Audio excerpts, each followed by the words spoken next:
G'day mates, welcome back to my YouTube channel. In today's video, I'm going to be covering everything that happened today in FNCS, and man, was it a big one. Over on EU, to kick things off, we had a major internet service provider in France go down, which led over 20 players to not be able to play or disconnect or having huge lag issues, pretty much to the point where the whole community got it trending on Twitter to restart the Heat. Epic Games having to come out and say they will not be restarting the Heat. It's super unfortunate, but the Heat went ahead and all the French players did very, very poorly, not even connecting into most of the games. Moving over to NA, we had our usual beef, but on a whole nother level. We had Khanada, Macwood, and Bucky, who weren't even playing, who qualified yesterday, getting accused of paying a team to grief another team, the ex-console team at Craggy, to make sure they wouldn't qualify. Everyone went nuts. There was no evidence. I just want to cover exactly what happened so there's no confusion about these accusations. We also had Ronaldo coming under fire, struggling in the Heat. They went into their last game on 30th place. They were W-keying every team they could. They ended up running into Mikey, Niddle, and Clarity, who were in 8th place, who just needed one decent game to qualify to secure it. They held them in Storm, they eliminated them, and they ended up not qualifying because of it. Ronaldo had to take to Twitter to say he had no idea it was them, and he wasn't trying to grief. Remember guys, as always, I'm watching all these games live on my Twitch channel. It's twitch.tv/Aussie Antics. You showed up massive yesterday. Thank you so much. I will be live again today, a couple hours after this video goes live at 5 a.m. my time, Sydney, which is going to be 1 p.m. Eastern Standard Time. I'll be watching Heat 3 for NA East. I'd love for you to swing by. It's going to be a good time.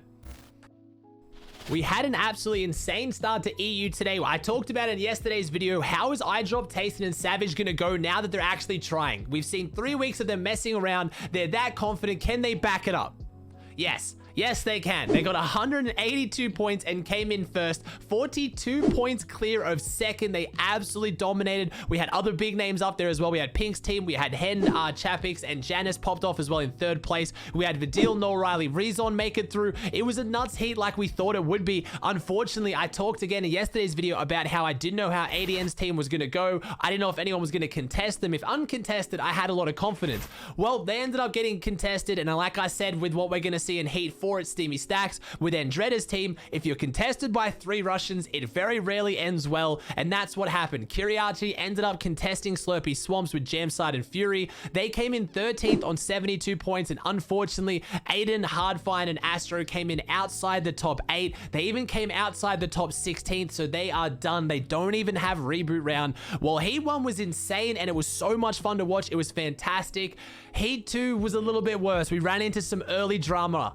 Heat 2 had some of the most promising French teams in the region. We had Nate's team going into it, and unfortunately, we had the tweet go out by Antoine, who said, to our EU friends in Fortnite competitive, all French players with a special internet provider, and added Orange, which is the provider, can't go into games. 14 players in total, and then started the hashtag remake FNCS Heat 2. Again, I'm going to put in a clip here of Grizzy's team. They were playing, they disconnected. I don't understand French, but I can understand the sound of them being disappointed. They were really upset. This hashtag then ended up going trending. Everyone was freaking out. Everyone was tweeting it. Everyone wanted attention. And Nas tweeted out, ended up getting 4.5k likes. Everyone was getting behind it, but unfortunately, the games were underway and Fortnite was put in a really awkward position. They ended up tweeting out, despite ISP internet issues outside of our control, we will not restart the FNCS semifinals due to not meeting the minimum threshold of impacted players in the EU tournament. As per the official rules in 5.2.1,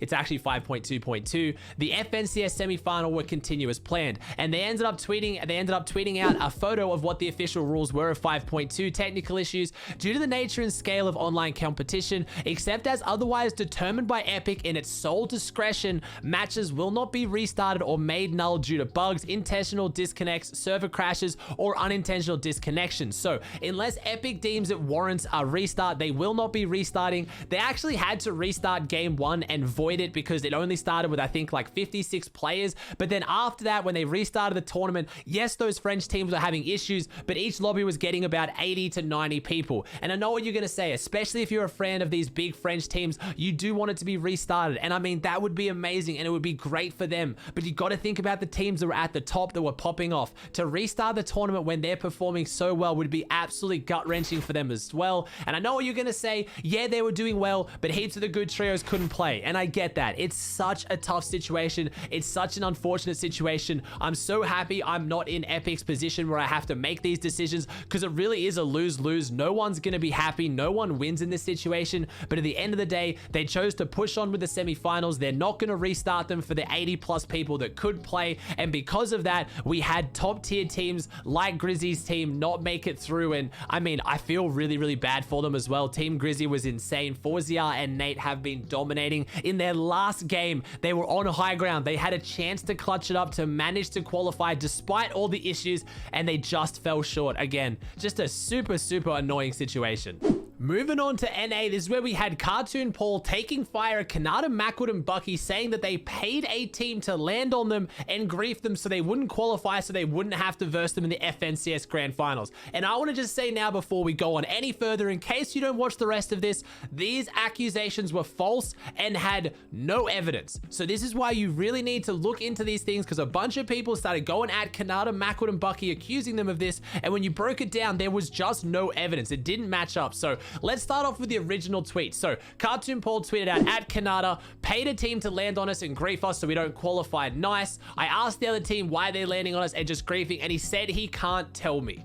They aren't even playing to fight. They take half our loot and then stall and hide in Craggy. So firstly, that's not enough evidence. Just because you DM them and they say they can't tell you why they're landing on you, they probably just don't care. As it was delved a little bit deeper, the team that dropped on him, which is Alt EU FN, Khanada's had blocked for 5 months anyway. Alt EU FN even coming out and saying that he has had him blocked for 5 months. Then you had Calc pointing out that Alt EU is actually a Craggy player. He has been going there for over a year. Of course, he's going to try and contest it. The reason why Cartoon Paul threw out these accusations was because Alt EU was in last place, but he was in last place because he'd been dropping at Lazy Lake, going up against Riversan's team, was struggling there, and tried to find a new team and a new spot to drop on to try and get some points. So it wasn't suspicious just that he was dropping on him in last. I don't think it was a targeted attack. If that's a drop spot that he knows and they're struggling for points, they're gonna try to change it up and go somewhere else. That's ended up what coming out, but at the same time, everyone in the community got involved. Obviously, Khanada, Macwood, and Bucky find themselves in a fair share of drama.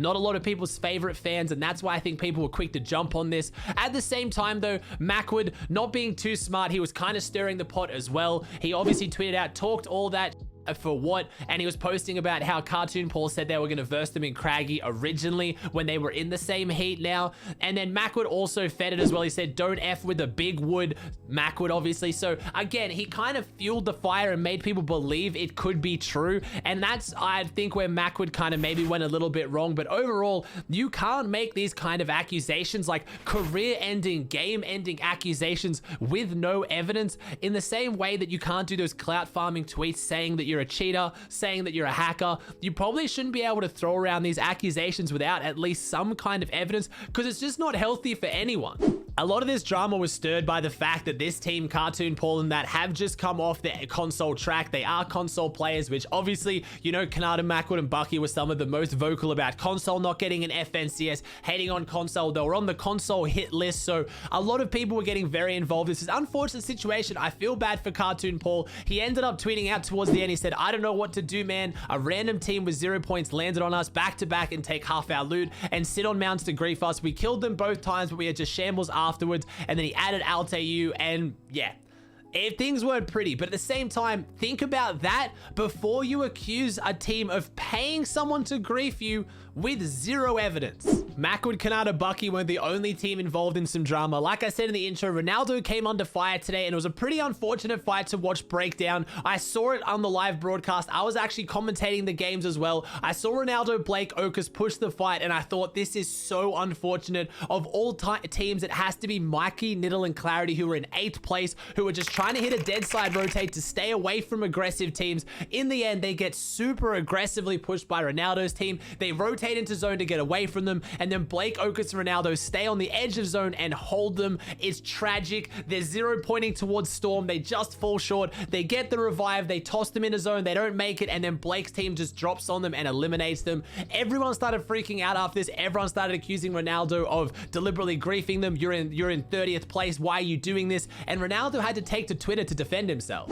Ronaldo tweeted out, getting hate for what? Needed to just key to qual reboot. It's effing stupid to key, but we just needed a lot of kill points before any endgame. If that was me, I would freak out too. I completely respect that, but people act like we purposefully griefed someone because we knew it was them. And yeah, I would complain and go crazy, you're right, but people literally act like we purposely were like, oh, it's the 8th place team, let's grief them. Like, no bruh, nothing more I can say at this point. And I agree, watching the fight, it was brutal. I knew exactly what was happening. Ron's team needed to try to get inside at least top 16 to try to get into the reboot round. In this format, with a limbs worth 2 and the win worth 30, they could potentially do it. This game, they ended up being endgame on high ground with a chance to win it all, so it was worth it in the end. It's just so unfortunate they ran into Mikey's team, and that's what I tweeted out as well. I said, was rough to watch, but clearly nothing intentional. It's an odd positioning for Mikey's team as well. If anything, you'd assume it wasn't them based on the spot on the map from the dirty rotate. Gonna cop hate for it regardless. It's just an unfortunate situation.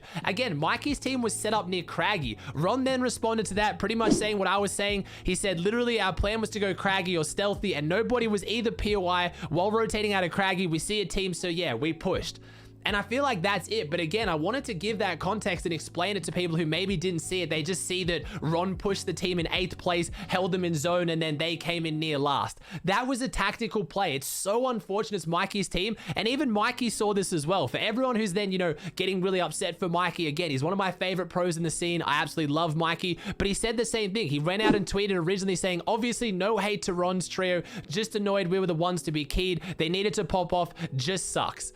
But the reason why the hate kind of started was because he did tweet out grief by Ronaldo Blake for no reason. And it's that word grief that gets thrown around that people get, you know, really upset over. His games were griefed. He was griefed by Ron, but it wasn't deliberate, and that's where it is. Ron didn't know it was them. None of them were streaming. They shouldn't have been in that position anyway, or you wouldn't expect them to be from their dirty docs drops. So I don't think there's any chance this was deliberate by Blake and Ronaldo. So it's just a crappy situation. But Mikey's going into reboot round. He did come in the top 16. He has hopefully uncontested dirty docs. There's a good chance he wins it. It wasn't all bad news, drama, and doom and gloom in NA East. We did have some really solid games. We had some huge pop-off performances. We had Clicks, Booga, and Bizzle proving a lot of the haters wrong that they could push through into the grand finals. Not only did they make top 8, they actually won Heat 1 with 160 points, 6 matches played in 1 win. They even went live for their last game where they ended up dominating, just popping off, running through the lobby, and it was so great to see. It was really exciting because they did it in such dominant fashion. They've now played together for 2 different tournaments. The first week of the qualifiers, which they won, getting over 200 points. They then sit out week 2 and 3. They come back in the semi-finals and qualify, coming first in their heat. So right now, in the tournaments they've played together in FNCS, they've placed first and first. They weren't the only ones who had a big performance in Heat 1. We had Jamper Nosh Paper on 146 as well. We had a few underrated teams jump up in there as well. We had Wavy, Jason, Brett, and Adam's team, as well as Predator, Acquits, and Twitch Hunt, both coming top 5. We had Khanada, Macwood, and Bucky rolling through. They didn't get to load into their last game. They came 4th place with 5 games played as well. The big story though, Aspect, Zunies, and NPen dropping a 20 elimination win, which in this format is 90 points. 90 of their 111 points to get them 6th place was from a single game. We also had some upsets in Heat 1 as well. We had some big teams not qualifying. I mean, we had Joji, Tabs, Who Fishy, P got Elise, Jelty, all these teams going on into the reboot round, which is just going to make it even more stacked. I've covered a bit of the drama out of Heat 2, but there were some really good games as well. We had Gabe, Tahi, and Sprite stepping up in a big way, getting 191 points for the #1 spot. In 6 matches, they got 2 wins with an average placement of 4th as well. Ridiculous. This Heat as well, by the way, is tied for the highest threshold for top 8 with Asia at 102 points. This leaderboard and this lobby was stacked. The top 8 were insane. They really did push away from the rest and kind of cement themselves at the very top.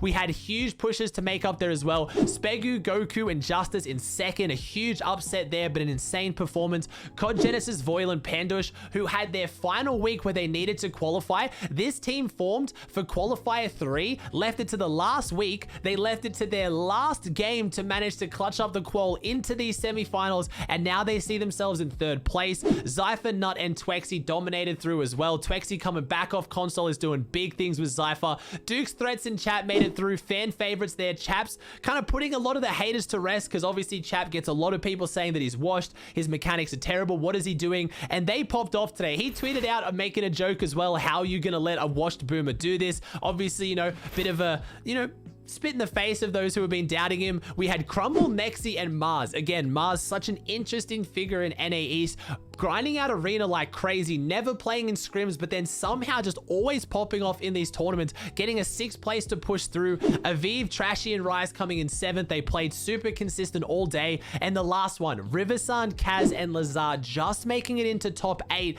Now, it came down to Hornet, Lijax, and Adonis, who needed to get the med kit off in their final game, get the heal off to beat the to get their win on their final game. If Hornets team got the victory royale in game 6, they came 2nd. That would have got them the 6 extra points to tie with Riversun. They would have had the win for the tiebreak and they would have gone through. Unfortunately, they just weren't able to get the victory royale, but an insane performance. Arab's team just falling short. They had a victory royale, but again, as Arab does best, it was either just go height or go down. They got height one game, they established it, they got the victory royale, but they went down in 11th. I've already touched on how Niddle, Mikey, and Clarity fell outside the top 8. You also had D-Roller, Class, and Colazo, our global point record setters in their qualifying week 2, getting 233 points, weren't able to make top 8. They went down in 13th. You had Mega, Dubs, and Eclipse just sneaking into that 16th place, who will be playing in the reboot round. And as you can see from those 2 heats I just showed you from 9th to 16th,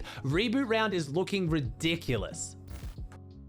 I know I can't cover all the storylines, guys, and because I'm on the official broadcast and I put so much of my time into NA East, I know that'll always be a big focus in my videos. I hope you're still enjoying them though as well. When it comes into grand finals next week, that's when I'm going to do my drop spot max for the grand finals for EU, NA East, NA West, and OCE. I'm going to break down the big teams, where they're dropping and how they're looking, because I'm going to have that full week to really prep and get it all ready. The heats list, again, messed me up so badly that I couldn't really get that together for heats, so I apologize, but trust me, for the grand finals, it's going to be there. And you don't want to miss the rest of these heats. They look phenomenal. So if you liked today's video, please chuck a like on it. Subscribe to the channel if you haven't. You guys know it means the world to me. Thank you so much for watching, and I'll see you in the next one.